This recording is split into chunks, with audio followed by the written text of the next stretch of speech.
नमस्कार. मी Sandeep Chougale Chavan goat farm मार्फत आज एक नवीन विषय घेऊन आलो. शेळीपालन. त्यामध्ये महाराष्ट्रामध्ये चालणारी सर्वोत्कृष्ट जात म्हणजे बिटल. वजन वाढ त्याचबरोबर शेळीचं दूध उत्पादन या दोन्ही गोष्टीमुळं आज बिटल एकदम टॉपमध्ये फार्म गेली 20 वर्ष झालं पंजाबमधून बिटल आपल्या महाराष्ट्रामध्ये सेट करून विकतो. महिन्याला साधारण 1000 ते 1200ची विक्री ही चव्हाण गोट फार्म नारायण गव्हाण आणि चव्हाण गोट फार्म कोल्हापूरमधून होते. तर आज एक चांगला विषय तो म्हणजे शेळी पालनामध्ये शेळी चांगली वजनवाढ होण्याकरता आपल्याला विषय आहे तो म्हणजे जंतनाशकाचा. जंतनाशक म्हणजे नेमकं काय हा विषय आपल्याला समजून घेणं फार महत्त्वाचं आहे. आपलं शेळी पालनामध्ये टार्गेट राहतं की शेळीची चांगली वाढ होणं किंवा त्याच्या पिलाची चांगली वाढ होणं. आज आपण जो व्यवसाय करतो तो मुख्यतः शेळी पालनाचा हा मटण मार्केट हा विषय धरूनच करत असतो. अशा परिस्थितीमध्ये जर वजन वाढ जर पिलांची जर चांगली मिळाली तर आपल्याला चांगल्या पद्धतीने व्यवसाय परवडतो. पण वजन वाढ हे कमी होणं याची कारणं बरीचशी आहेत आणि त्यातलं महत्त्वाचं कारण आहे ते म्हणजे शेळीच्या पोटामध्ये असलेले जंत. तर वजन वाढ जर व्यवस्थित होत नसेल तर याचा अर्थ आपण समजून घेणं गरजेचं आहे की शेळींच्या पोटामध्ये जंत झालेले आहे. चव्हाण गोट फार्म वेगवेगळ्या पद्धतीनं ट्रेनिंग सेंटर उभा करतात. ट्रेनिंग सेंटरच्या माध्यमातून चांगलं ट्रेनिंग देऊन आपल्या युवकांना तसंच शेतकरी बांधवांना सतत मदत करत असतं, सतत मार्गदर्शन करत असतं. त्या मार्गदर्शनाच्या टॉपिकनुसारच आज मी एक टॉपिक म्हणजे जंतनाशकाचा घेऊन आलो. महत्त्वाचं आपल्याला जंत म्हणजे काय हे समजून घेणं फार गरजेचं आहे आणि जंत नेमकं करतात काय हे फार महत्त्वाचं आहे. मी तर असे म्हणन की यामध्ये जंत हे शेळीच्या पोटामध्ये असलेले जंत वेगळे आणि शेळीच्या बाहेरील असलेले जंत वेगळे. आता तुम्ही म्हणाल की पोटामध्ये असलेले जंत तर ठीक आहे बाबा आणि बाहेरील जंत हा काय विषय आहे. तर महत्त्वाचा मित्रांनो आणि शेळी पालकांनो विषय हा मोठा आहे जंताच्या बाबतीत.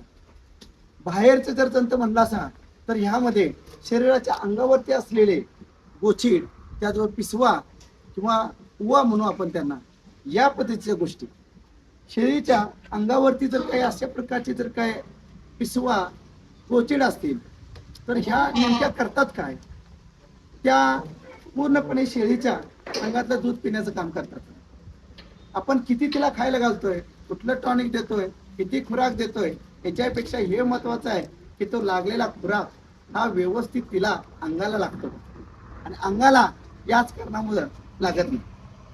तर याकरता आपल्याला महिन्यातून एकदा आपल्याला गोचीडसाठी आपल्याला फवारणी करून घेणं फार गरजेचं राहतं. तर प्रॉपर आपण जर तिला व्यवस्थित गोचीड नायनाट केली त्याचबरोबर तिच्या पिसवा नायनाट केल्या तर नक्कीच आहे तिच्या अंगावरती असलेल्या ज्या काही गोचीड आणि पिसवामुळे ज्या रक्त पिलं जातं आणि अंगाला लागत नाही तो प्रश्न त्या मुळातून सोडवला जातो. लक्षात ठेवा मित्रांनो, आपण साधा बघत असतो की बाबा हिला आहे का काही गोचीड आहे का, गोचीड आहे किंवा नाही हे पाहण्यापेक्षा आपण एक जर प्लॅनिंग घेतलं, एक प्लॅनिंग चार्ट आपला तयार केला की बाबा मला महिन्यातून एकदा तिला अंगावरती फवारणी करायची आहे की जेणेकरून गोचीड वगैरे पूर्णपणे निघून जाईल. हा झाला पहिला विषय. दुसरा विषय की आपल्याला जंतनाशकामध्ये शेळीचे आतले जे जंत आहेत हे वेगवेगळ्या प्रकारचे जंत आहेत ते जंत मारणं फार गरजेचं आहे. शेळी खाते, चारा खाते, खुराक खाते. अशा वेळी तिच्या पोटामध्ये गेलेला खुराक तो जंत महत्वाचे खातात. शेळीच्या अंगामध्ये असणारे किंवा पोटामध्ये असणारे जंत जे आहेत हे ते तिनं खाल्लेला खुराक हे खातात. मग अशा परिस्थितीमध्ये असं होतं की तिच्या अंगाला लागत नाही, त्या पिलांच्या अंगाला लागत नाही आणि वजन वाढ चांगली होत नाही. या परिस्थितीमध्ये आपल्याला नेमकं काय करायला पाहिजे की आतले जे जंत आहेत ते मारले गेले. जंतनाशकासाठी मेडिकलमध्ये अल्बोमार आहे, निलजान आहे, म्हणजे बऱ्याचशा प्रकारचे जंतनाशक उपलब्ध आहे. तर शेळीच्या किंवा त्या पिलाच्या वजनानुसार वजनाचा विचार करून आपण ते जंतनाशक तिला पाजू शकतो. पण मित्रांनो जंतनाशक पाजण्यामध्ये ते एक पद्धत आहे. त्या पद्धतीनुसार जर आपण जंतनाशक पाजलं तर नक्कीच आपल्याला फरक हा जाणवणार होणार. जंतनाशक आपल्याला ज्यावेळी पण करायचं असतं त्यावेळी आदल्या दिवशी म्हणजे साधारण संध्याकाळी 4 वाजता आपण म्हणूया की तिथून पुढे शेळीला काही सुद्धा चारा टाकायचा नाही. त्यानंतर ती रात्रभर भुकेली असते. म्हणजे थोडक्यात काय, पोटामध्ये जो काय अन्न राहिलेलं असतं दिवसभराचं ते पचवण्याचं काम ती करते आणि पूर्णपणे पोट रात्रभर रिकाम होते. दुसऱ्या दिवशी सकाळी 7 वाजता आपल्याला जंतुनाशक घ्यायचं.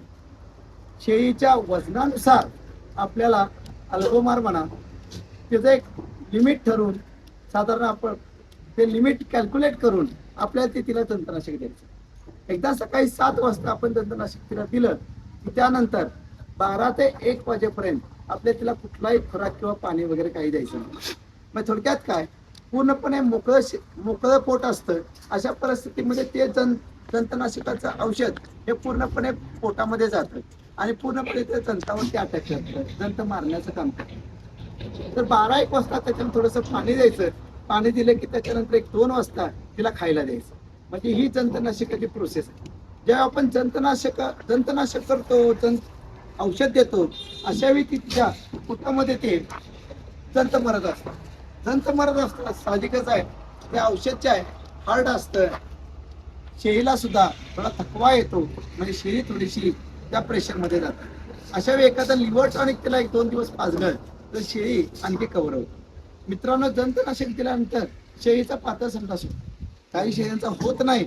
याचा अर्थ तिच्या शरीरामध्ये असलेल्या जंताचं प्रमाण कमी. पण एखाद्या शेळीला जर पातळ संडास होत असेल तर याचा अर्थ तुमचं जे कार्य आहे, तुमचं जे उद्दिष्ट आहे ते पूर्ण झालं म्हणजे जंत मारायचं. म्हणजे थोडक्यात काय, आपल्याला मित्रांनो घाबरून जायची आवश्यकता नाही की तिला पातळ संडास झाला. साहजिकच आहे, संध्याकाळी पातळ संडास होईल त्या दिवशी जंतुनाशक केलं, दुसऱ्या दिवशी सकाळी पण होईल. अशा परिस्थितीमध्ये काय होईल की शेळी दुसऱ्या दिवशी कंट्रोलमध्ये येईल. नंतर दुसऱ्या दिवशी संध्याकाळपर्यंत रेग्युलरमध्ये या लेंड्या तयार व्हायला चालू होतील. लेंड्या तयार होण्याचं प्रमाण जर दुसऱ्या-तिसऱ्या दिवशी जर थांबलं नाही तर आपल्याला पातळ संडासवरती थोडी एखादी गोळी देऊन त्याच्यामध्ये आपल्याला काम करतात. तर असा आहे मित्रांनो जंतुनाशक. त्या जंतुनाशकामध्ये नक्कीच शेळीमध्ये फायदा होतो. जंतुनाशक करत असताना ज्यावेळी आपल्याला लसीकरण करायचं असतं त्याच्या अगोदर जंतुनाशक होणं आवश्यक आहे. त्याचबरोबर 3 महिन्यातून एकदा तरी जंतुनाशक होणं फार महत्त्वाचं. जंतुनाशक जर झालं तर शेळीची तब्येत चांगली सुधारते किंवा पिलांची तब्येत चांगली सुधारते. धन्यवाद.